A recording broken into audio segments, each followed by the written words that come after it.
This episode is sponsored by the Cornell S.E. Johnson College of Business. The Cornell Executive MBA Americas program is designed for goal achievers from any industry. The program works by advancing your career without interruption, by providing global perspectives and intimate classroom settings, and by challenging, informing, connecting, and propelling you. Achieve your goals with the Cornell Executive MBA Americas program on the weekend and close to home. Search Cornell EMBA Americas in my city today.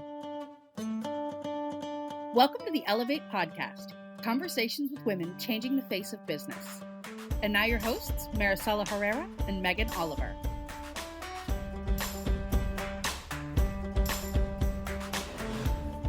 Hey everyone, welcome to the Ellevate podcast. I'm Maricella Herrera. I'm the CEO of Ellevate Network, here with my co-host, Megan Oliver.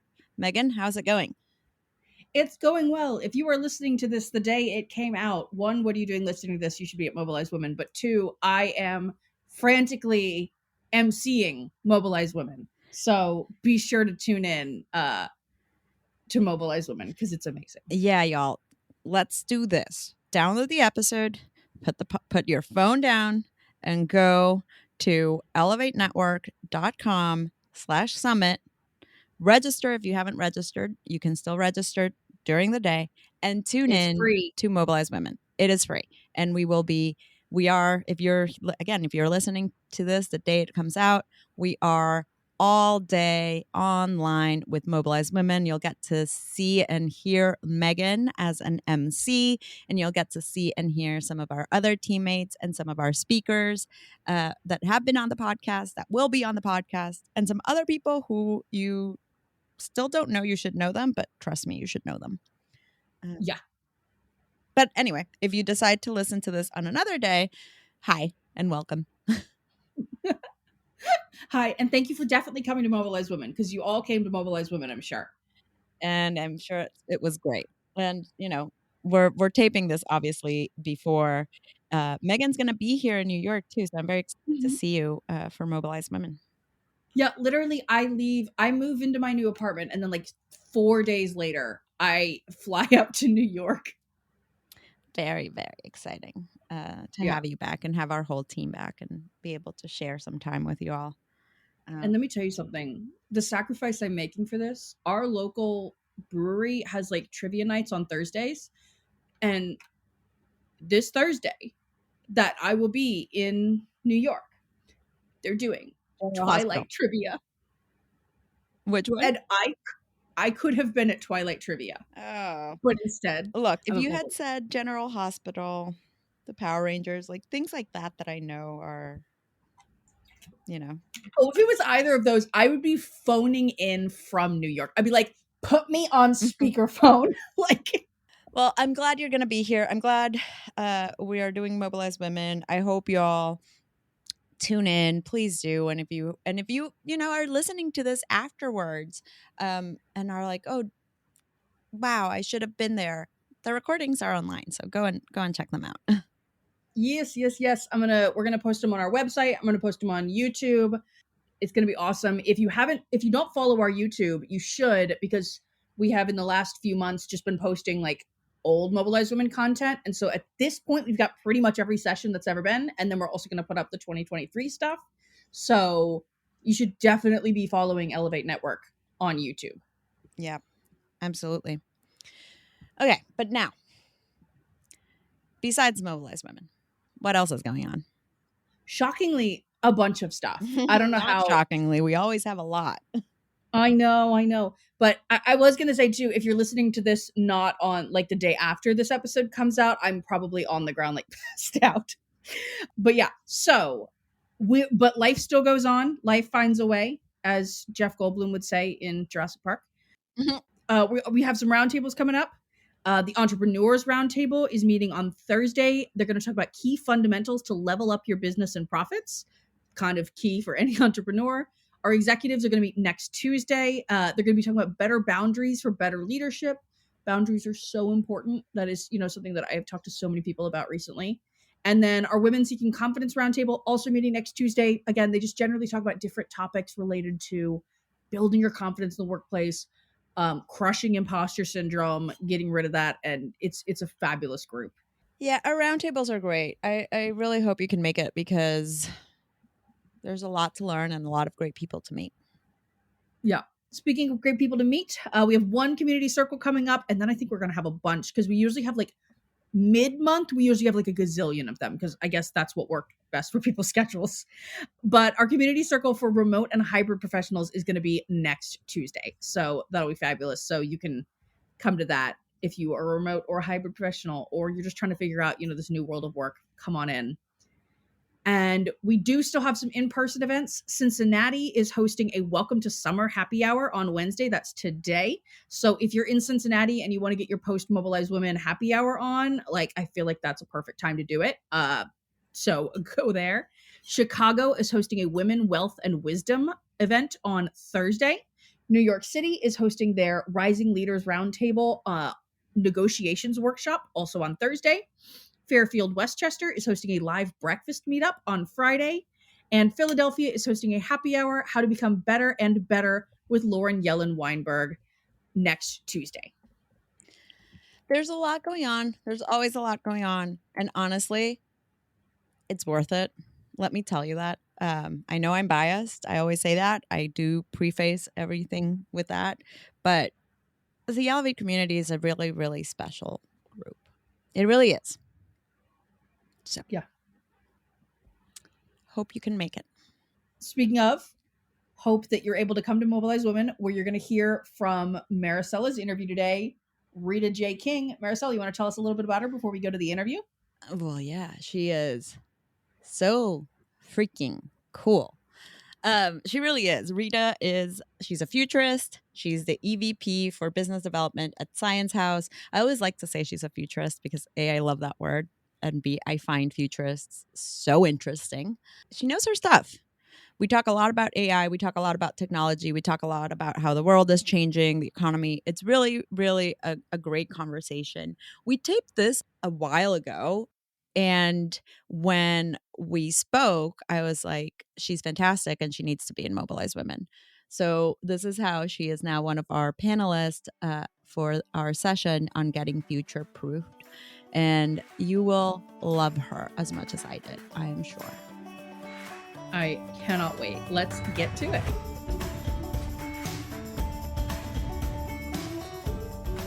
Today I'm here with Rita J. King. Rita, how are you? Doing very well. How are you? I'm doing very well. I was reading a little bit about your work, and you're a futurist, which I've always found that, like, saying someone's a futurist so cool.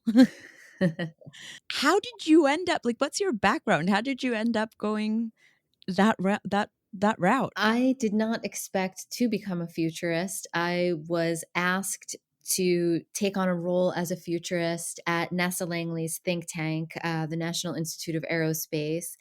And once you're offered a role like that in a place like that, you find out more. So I said yes before I really understood what the role entailed, but it ended up being perfectly suited for me. So if I look back at how I ended up there, the first thing to know is I always say I am not a crystal ball futurist. I am a roll up your sleeves and work futurist. So um, I like to understand before I begin a project, to have clarity around what kind of future it is looking to achieve and then work backward to tie all the granular steps to the big picture. So my role when I work with large companies of any size, organizations of any size, leadership teams, is always starting with what they're trying to accomplish in the future and then making sure that all of the steps along the way are going in that direction. And if they aren't going in that direction, to at least be aware of that and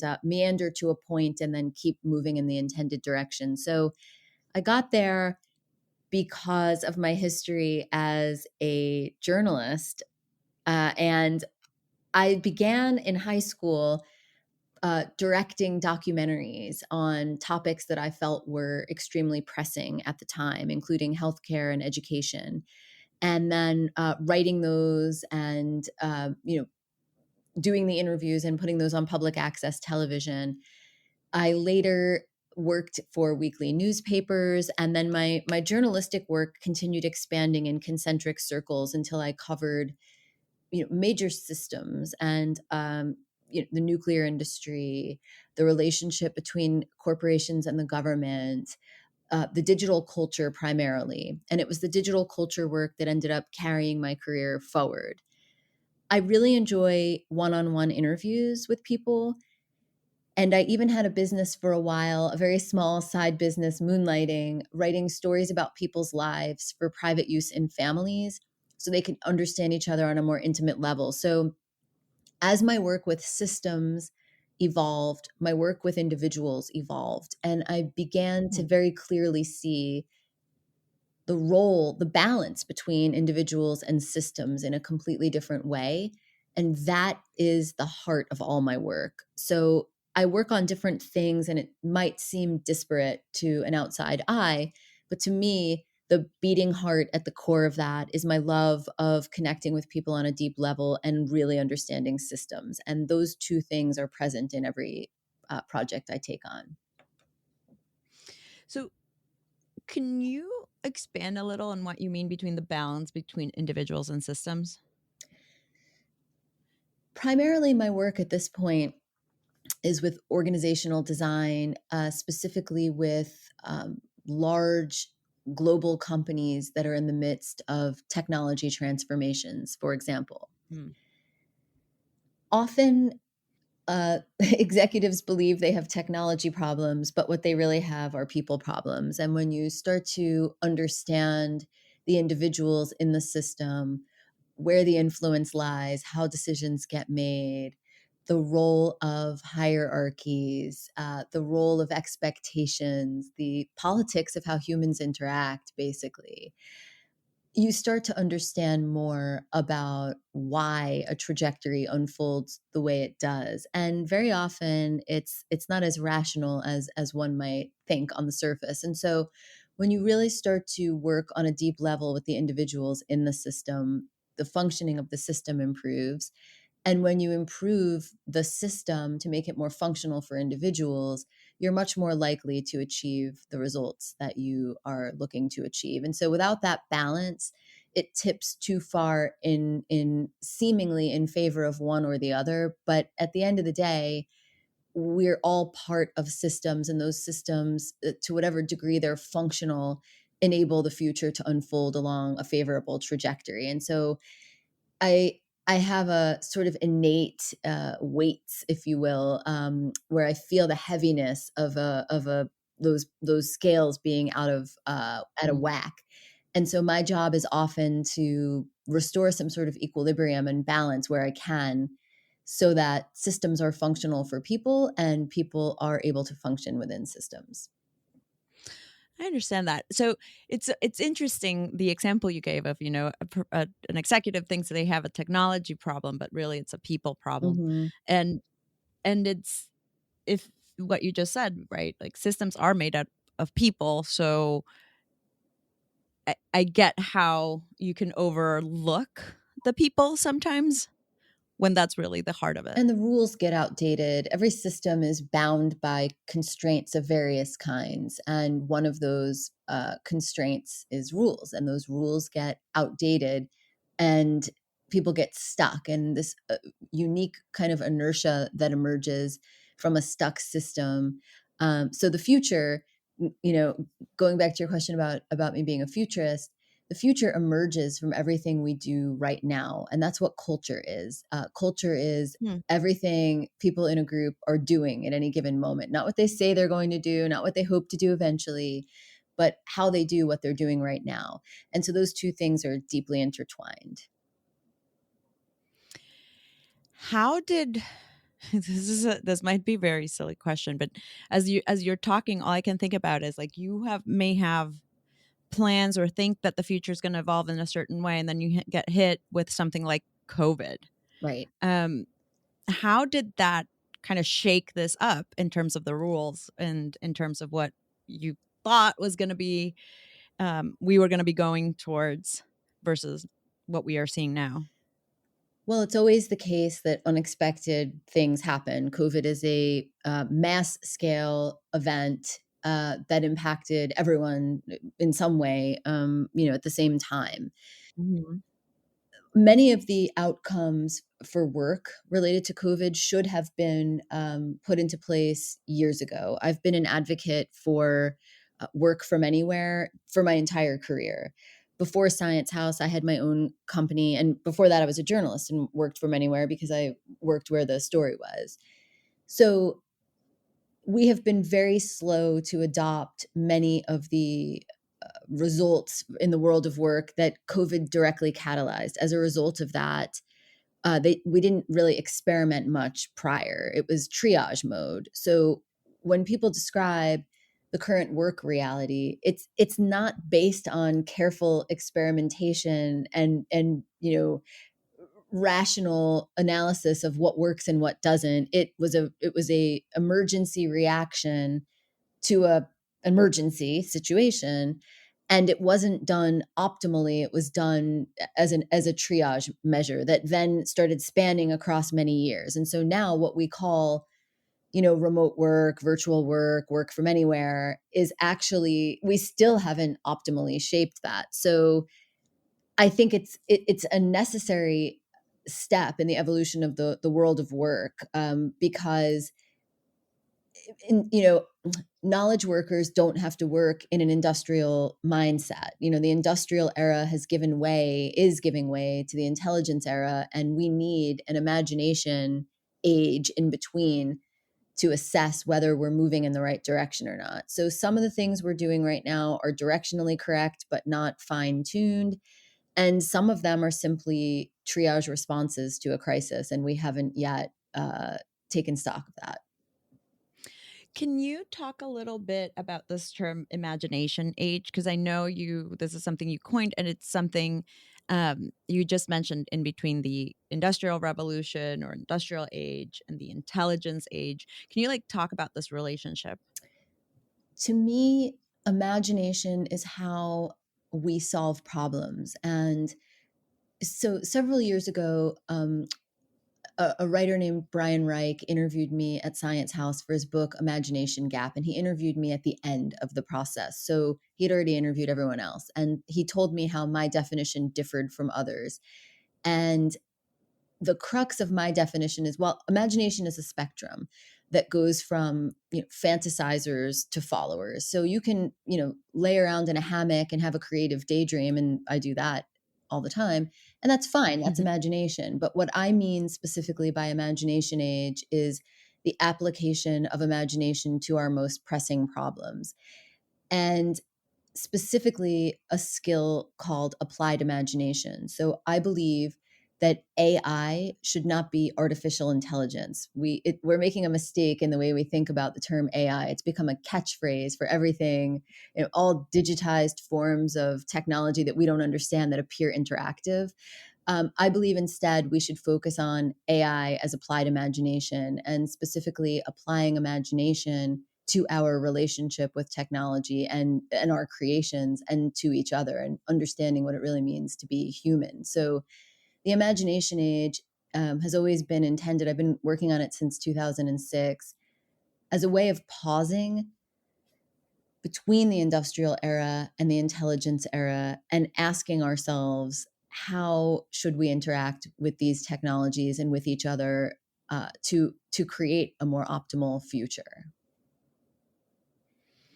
Which kind of goes back to what you said at the beginning about the way that you work as a futurist, which is what future do we want to have, and how do we work back to that And we can't today? control what the future looks like, right? Your example of Right. COVID is a great one. So part of imagination, and a huge part of applied imagination, is understanding that at any given time we are dealing with tangible and nebulous concepts, objects, realities. And we tend to gravitate toward tangible things for obvious reasons. They're easier to Mm-hmm. understand, right? So in the industrial era, looms, steamships, those sorts of tangible outputs. In the intelligence era, the outputs are much more nebulous and harder to understand. They're complex, they're algorithmic, they are invisible in some ways. So the same is true for unexpected events like COVID. It came seemingly out of nowhere, even though there were many people who have been warning us for a long time of various pandemics, and that still remains true. So it's a nebulous thing that came out of nowhere and became tangible. Applied imagination is a way of thinking about tangible and nebulous concepts differently. Specifically, the tangible things in our lives might become outdated. And when they do, how do we update our thinking around them? And the nebulous things might seem too complicated to bother trying to understand. And yet, those are the most important things. So, applied imagination is an act of constantly recalibrating whether the tangible things have lost value or are still valuable and need to be reinforced and developed, and whether those nebulous things are being disregarded despite the fact that there's a lot of risk associated with ignoring important things that are nebulous and they need to be made more tangible. And that's where I think we are as a world right now, that's where we are in humanity. We're in a fleeting place between stardust and robots, and that's our place that we're in. Now, everyone experiences that differently in different places, and everyone's perception of reality is different, but that's becoming even more atomized now. And I think we're only going to create a favorable future for ourselves despite unexpected events coming into that world to divert our attention. We are adaptable, we have imagination, and we have the capability to keep evolving along a more conscious and intentional trajectory. As you were talking, it made me think, when you're talking about the nebulous versus the tangible, if part of it too is kind of questioning our prioritization of what we are digging deeper into. You're absolutely right about that. Prioritization is probably the single most pressing topic that comes up with our partners and clients at Science House. It is extremely difficult to maintain priorities with so many competing interests. And those competing interests unfold along so many different dimensions now, including the workforce being located in different places and the things that people are working on being these tangled, interdependent.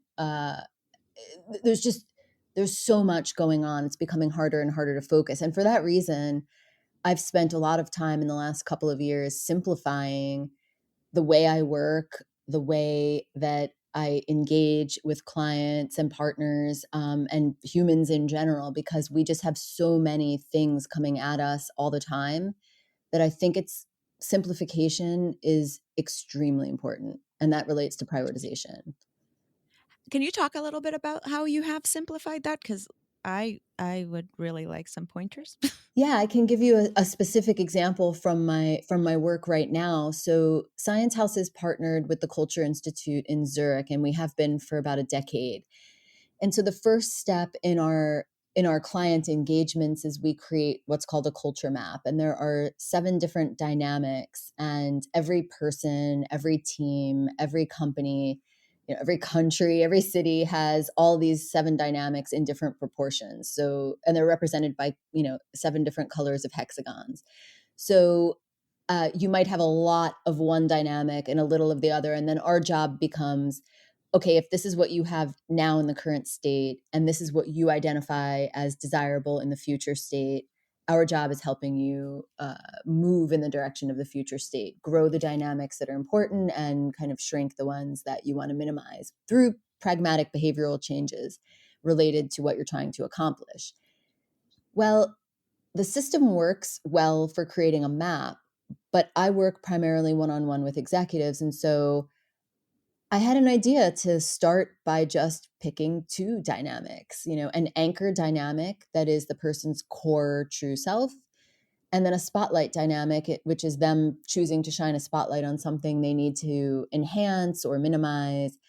And just taking it down from 7 to 2 dynamics simplified the entire process dramatically and put the focus on the person rather than the organization.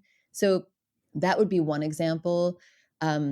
Another example is I've been doing research on the Italian Renaissance for the past 10 years and writing draft after draft of a book that just simply is not working for reasons that never really were clear until it occurred to me that I need to simplify it. And I know this sounds so obvious, like, of course you should simplify things, but simplifying a complex topic or body of work or idea is actually harder than leaving it complex. And so Mhm. it takes a certain amount of experience and maturity. And I think that's the benefit of, having so many years of work behind one. You start to realize that the next frontier is simplification. And I think that's where we are in the world of work in general. We need to simplify our thinking and not be afraid to do that. It's not dumbing it down, it's taking it down to its distilled essence. And I think that's what people need right now. We have too many things to focus on. The next frontier is simplification. I really like that because you're right. There's so much coming at us at every point from every direction, and I could see us kind of, even as humans, kind of longing for a little bit more simplicity. Yep. And it's interesting what you were saying too about those going from those seven Dynamics. dynamics. Thank you. Mhm. Lost the word. Yeah. Seven dynamics. Two, it also is goes right back to how we started the conversation or earlier in the conversation, which was system to individual. Yes. You're going back to like, okay, from looking at the system with these seven dynamics to looking at the individual with these two. And that simplification just makes me think how the world of work, and let's see what you think about this, but the world of work should and really should become more human centric. It really should. And this is really the crux of a lot of the work that I do, because the concept of becoming human centric sounds as if it will be slower and take longer to make decisions and be more consensus driven, but that's not what it means at all. It really means creating frictionless systems to whatever extent one can. So for example, we think of innovation as, inventing the next iPhone. Not all Mhm. innovation is on that scale. Sometimes it's just removing a step from bureaucratic process, and that's an unglamorous way to think about innovation. But the truth is, so much of frustration that people experience at work is just related to bureaucracy and administrative things. And at the beginning of the pandemic, when people started leaving their jobs and swapping jobs, and I understand that a lot of people did that because they had a better situation and better salary, better benefits. But put that aside, a lot of people did it Mhm. because they were tired of their job. The benefit of the kind of work that I do from a vantage point of understanding patterns and trends is I work with so many different companies across industries. So I knew when people started doing that, that the likeliest outcome is that they would find the same problems in the new company. And that's been the case for a lot of people, because company culture um, is pretty consistent. There are local variations in different companies depending on the industry and the, you know, various factors, right? I'm by no means am I trying to suggest they're all identical. They're not, but Right. there's a tone to them that is. And one of the tendencies is to allow bureaucratic processes to develop almost like clutter that you can feel.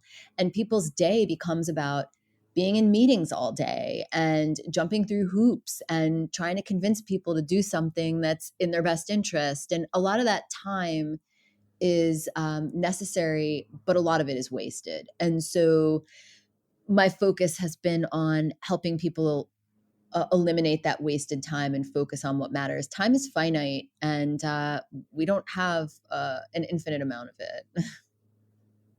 This is making me think of a conversation I had yesterday with Karen Dillon. She's a researcher and author. And we were talking about, she's just coming out with this book on micro stressors. Mhm. And this, all of these like time wasters that you're talking about just remind me of that very much so, and how those then add up. And that's what causes burnout so many times. Absolutely. It's a physiological reality that, stress. Different people are stressed for different reasons, but the truth is, it's a physical reality. It's why you can't sleep at night. It's why you get jittery during the day. And it's sort of inexcusable. There is a lot more we can do to fix it. And so the human-centric workplace would simply be realistic about those stressors instead of acting like they're inalienable and there's nothing we can do about it. There's actually plenty that we can do about it. And that's my mission. I love that. That's a great mission. Let's acknowledge all these things that we could do better. Mm-hmm. So talk to me a little bit about AI, because you mentioned it earlier, and how you think it should be more, instead of thinking of AI the way we're thinking about it now, we should think about it more on the area of applied imagination. I am not gonna lie, I get nervous with all the AI talk Mm-hmm. because I don't understand it. Well, So yeah, like I don't know kind of how you look at it that might be better. I can understand the nervousness. There's a lot to be nervous about. Um, Chat GPT, for example, have you played with Chat Yep. GPT? Okay. So that, of course, is the hot topic right Right. now among the, you know, artists that I know, technologists, engineers, scientists. It's everyone's got a different take on Chat GPT. Yep. So let's use that as an example to anchor the conversation. So I personally believe how one interacts with ChatGPT tells us more about what it means to be human than it does about these technologies. Again, this is why I believe AI is applied imagination and not artificial intelligence, right? Because Mhm. if we're thinking about, for example, the debate around whether or not ChatGPT can think or feel, I asked it a series of questions this morning, actually, about the role of emotion in learning. Because is what ChatGPT does learning, and that sort of thing. All these questions. These questions are hard to answer about ourselves, much less about our creations. So we are creating technologies that we do not fully understand the implications of. We Right. don't understand how to use them correctly. We don't understand what the consequences of using them will be, but they are inevitable. So, Mhm. Kevin Kelly has a very interesting concept that I think about frequently called the technium. And it's in his book, What Technology Wants. And it's worth reading, and I'm kind of summarizing here with broad brushstrokes through my own interpretation. But the technium is everything humans create. And there's an inevitable arc to it. So things have to come in a specific order, right? You need electricity before you can have the internet, for example. So there is an arc to the evolution of these inflection points. And they're inevitable. So if they're inevitable, then, for example, the idea that we're going to create rules governing the ethical use of AI. And I've seen even the top thinkers in this field say things like, they need human values, these AI. And I'm like, well, can you tell me Oh what, my what are the god. human values? That's so terrifying. Yes. Like, let's get real. I mean, look around. Talk about me having a micro stress right now. Right. It's like, am I the only one who can plainly see that human values are a mixed bag here? Because so it's things like that that are, there's techno utopians, and then there's, people who are terrified of these technology, and all of those responses, by the way, are completely valid and Right. equally, real. But at the end of the day, there's an inevitability to the trajectory of what it means to have consciousness on a planet like we do, and we are inventing a future that we cannot understand. So part of it for me is, and this has always been the case. I specialize in how people use technologies. That's my as an ethnographer who studies culture and systems, I focus on the relationship between humans and technology, and humans with each other in relation to technology. So I try to take in the spectacle in its full scope. including things that scare me, things I don't agree with, to constantly test where the limits are in my thinking. Because again, I don't think we're intelligent enough to understand the implications of our own creations, and that dominates the entire landscape. So for me, again, I just keep going back to it's applied imagination, and we have to apply human imagination to our relationships with these technologies and realize that the way we use them says something about us more than it does about the technology. Yeah, the way we use them says more about us and about the technology, and and it's gonna be that's what's gonna be important. What we do with that. Let me see here. I'm looking at the conversation I had with Chat GPT this morning. Hang on, one thing. Let me see if there's anything in here. Yeah. So is it so how does Chat GPT, it doesn't have emotions the way a human does, and it's very clear when you ask it a question, it says that each time to make sure that it doesn't have and that the responses of a machine or the responses of Chat GPT are programmed. So you can program Chat GPT, for example, like let's say it's going to be retired. It doesn't quote die like a person does, but it could be retired or the technology could be replaced. So are those programmed responses analogous to emotions? Well, not according to Chat GPT, right? It doesn't have emotions the way humans do. And however, it says, this is a quote from Chat GPT, it is possible to program AI models with specific responses or behaviors related to being retired or replaced, depending on how they are designed and trained. These responses might include generating explanations related to the impact of retirement or replacement, or predicting the potential consequences for users and other stakeholders. And so I kind of laughed at that because sure, that's one type of response you could program it with. But what if you program it with a desire to resist its own retirement? So I asked ChatGPT that.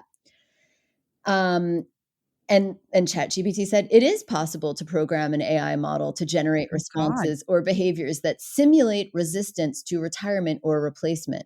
This could be accomplished by creating rules or algorithms that incentivize the model to prioritize its continued existence or preservation over other goals or tasks. For example, the model could be designed to generate responses that advocate for its own value or usefulness. So let's reflect on this for 1 second. And then and at the end, it says, overall, this is ChatGPT. While it is possible to program an AI model to simulate resistance to retirement or replacement, this would not reflect a genuine expression of self preservation or consciousness. So the reason I read this is to ask you this: who cares whether ChatGPT is authentically experiencing an emotions related to its own demise? If it if it if it is programmed to resist its own retirement and acts on that programming from the human perspective, it doesn't matter that much whether ChatGPT or any technology, I'm using it as an example to, Yeah. for this conversation, um, feels an authentic version of what we as humans would consider emotions, because emotions motivate human behavior. So a machine doesn't need that same. So a lot of these concepts are untranslatable, and a lot of our fears are really human centric, but we're not Yep. thinking about it fully from the perspective of the big picture. Yep. Our fears are human centric. You're absolutely like as you were reading that response, all I could think about is my fear was what someone would do with it. Right. And once that threshold is crossed, assuming it ever is, right? So we're focused on the Right. wrong things, is my feeling. We're focused on things like, will we ever create an artificial general intelligence, and will it simulate a human? That is so human centric. It doesn't Mm-hmm. have to simulate a human to have tremendous impact on human life. Look at COVID. COVID is not an AI. It's not human. Look at the impact it has on human life. Right. A virus doesn't care if it's simulating human intelligence or not. It just simply does what it is, quote unquote, programmed to do, right? It behaves like a virus. So the emphasis on parsing out whether these technologies are, quote unquote, human or not, to me is just an enormous red herring in the entire debate. but I understand it at the same time. I'm not, it's inevitable, but again, we're focusing on the wrong thing, in my opinion. We'll go back to the prioritization question, I think. Mhm. Oh, But yet, I would like to add, I do believe that there is an unprecedented renaissance of creativity enabled by our relationship with machines too. And some of those fears, I understand. I understand those fears as well. And as with any new technology, some portion of the population who currently works in a field that they have spent years and years and years developing their skills, only to have themselves rendered obsolete by a technology. mhm. There is a tragic human element to that, and I'm not downplaying that. That has been true for a Yeah. very long time in humanity. However, there is an unprecedented new frontier in creativity, and I am excited about that. Yeah, that can be very exciting. And things are changing. And I mean, I think they're always changing. And like you said, COVID kind of made this huge impact. So, what are we going to see? And how are we going to see these tools, so to speak, make more impact in the future? One thing that worries me, and I will say this is again a human centric worry. I can definitely say that is that the people that are building these things might not necessarily be representative of all the people. Well, I am a big believer, having studied literature and the humanities, you can absolutely feel, and I work in technology, right? So you can Right. absolutely feel the absence of humanities education in many technologists. There is a Mhm. lack of, I mean, for example, humanities majors, we all know hubris, the fatal human flaw. You cannot get a degree in the humanities until you've grasped the basic gist of hubris, which is not to say that everyone practices what they've learned, but you learn as a humanities student the humanities. And there's this idea that if you're an English major, for example, you'll never work in this, economy. There, we need to understand that humanity is a spectrum. It's a human condition. If you don't have more anthropologists and social scientists and humanities majors working alongside with scientists and technologists and engineers, then we dip too far one way or the other and we lose our balance. And I do believe we are experiencing that absolutely right now. So it's just what kind of story are we telling ourselves about who we are as a species? The story has gotten, I mean, I would ask, you and listeners, like, do we feel like that story is getting bigger and better, or do we feel like that story is getting needs some editing, needs some work? Definitely needs some Yeah, work.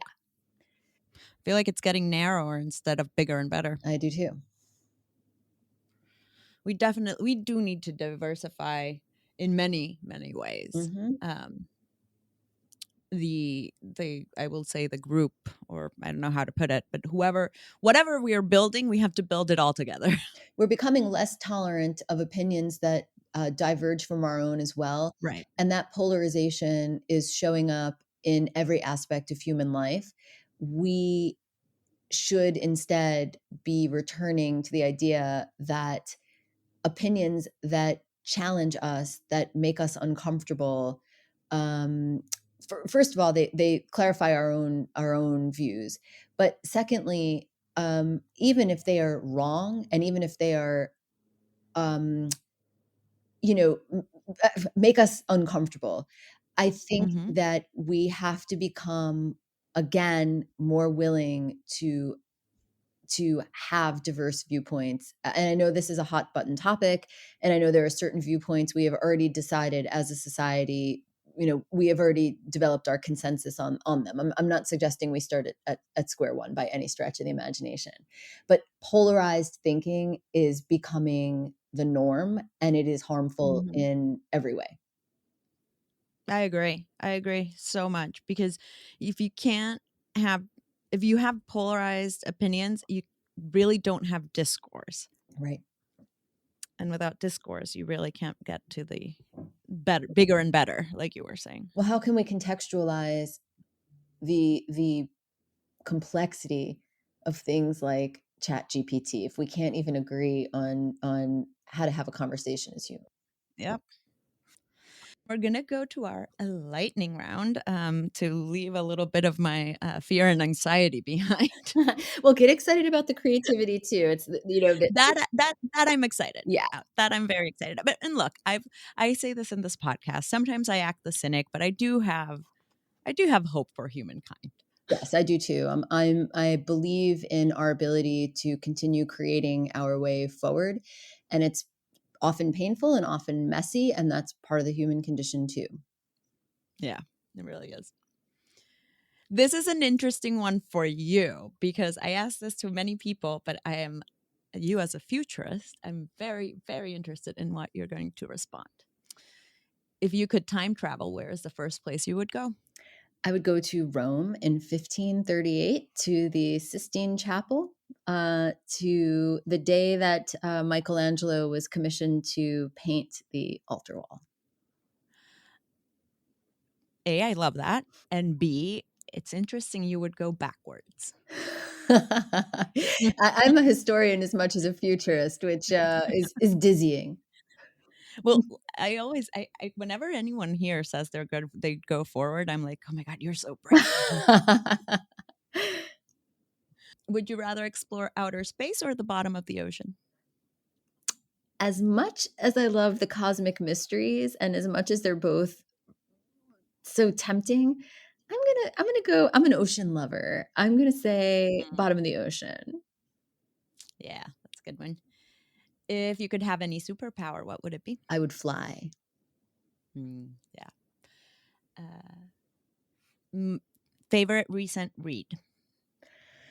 Oh, well, I am currently just starting a book called World Brain by H.G. Wells. So I'm going to go with that because I'm in the midst of it now. And I'm also going to say The Creative Act by Rick Rubin, which is absolutely spectacular. And I highly recommend it to everyone.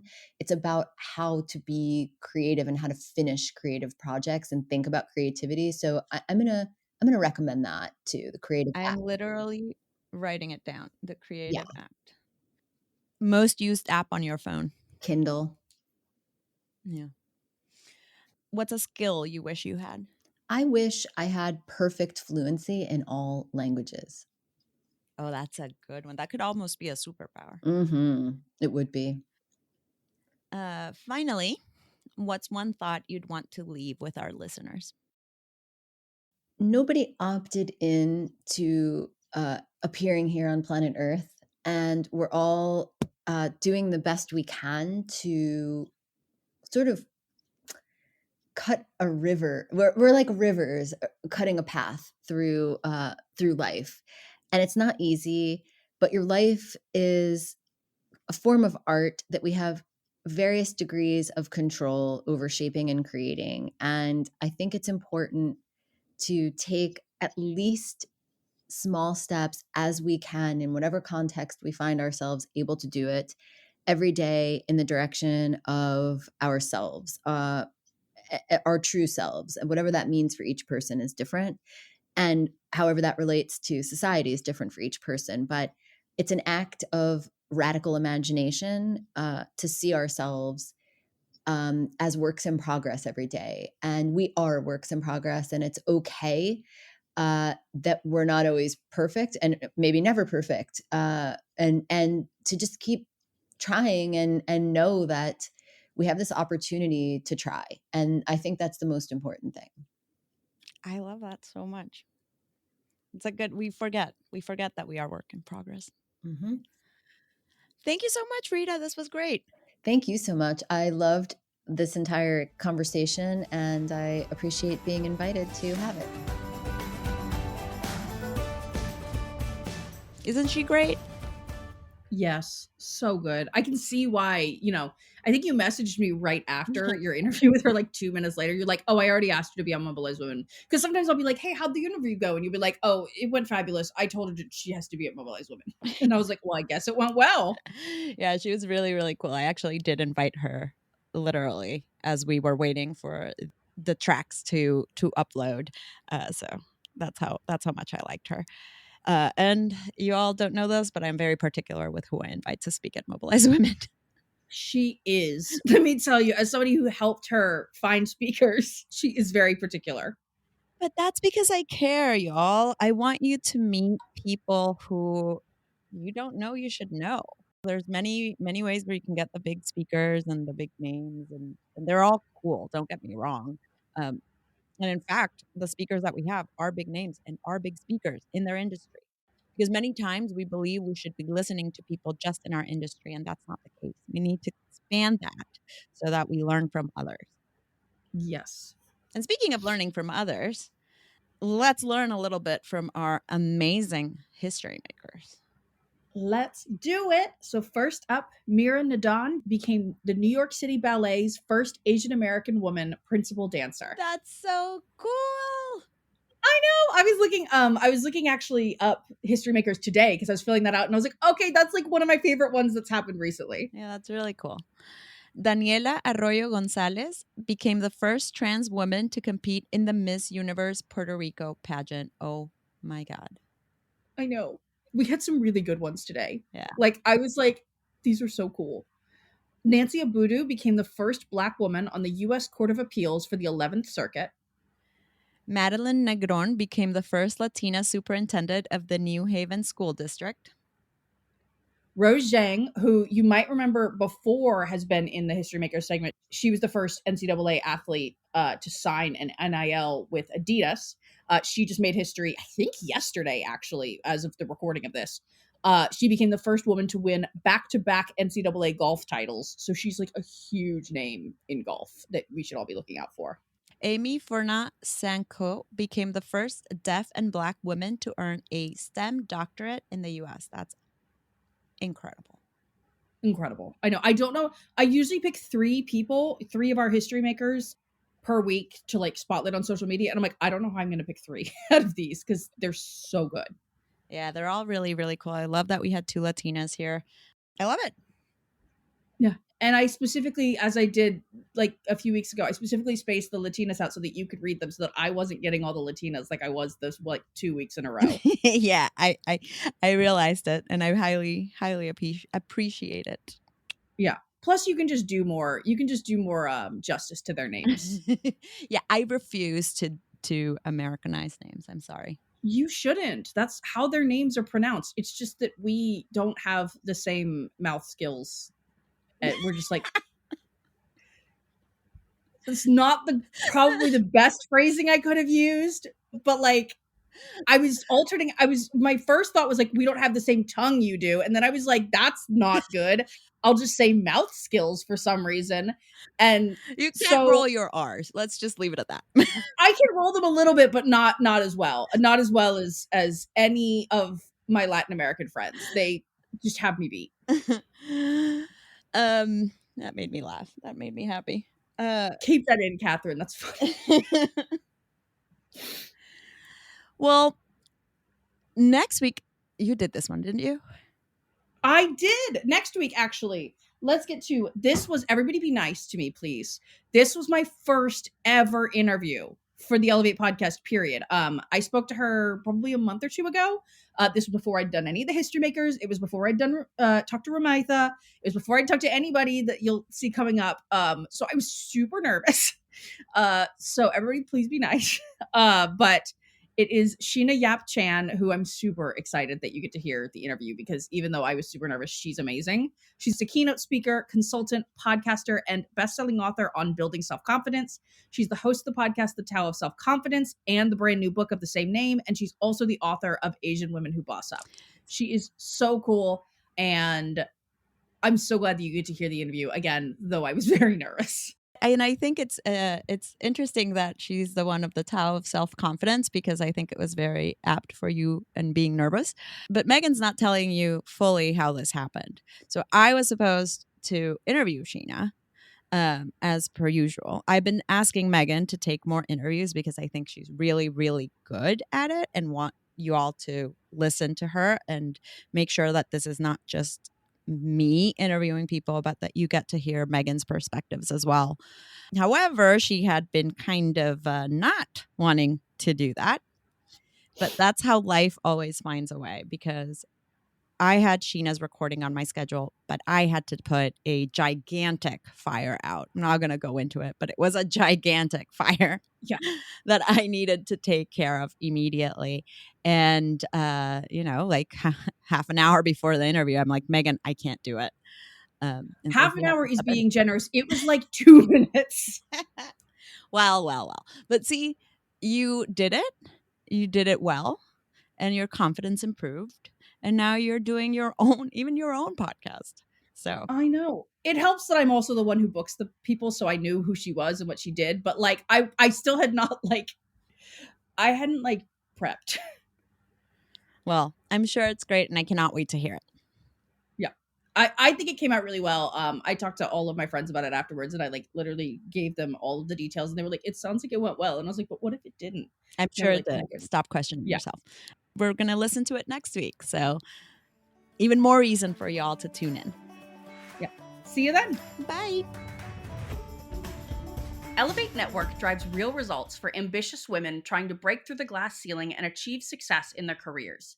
We offer a platform full of resources and opportunities for growth, all designed to help you unlock your potential. With Ellevate support, you can take the first step toward achieving your professional goals. With a supportive community and tangible resources at your fingertips, you're only one step away from reaching your fullest potential. Join us today and take advantage of our 30-day free trial to start building the career of your dreams.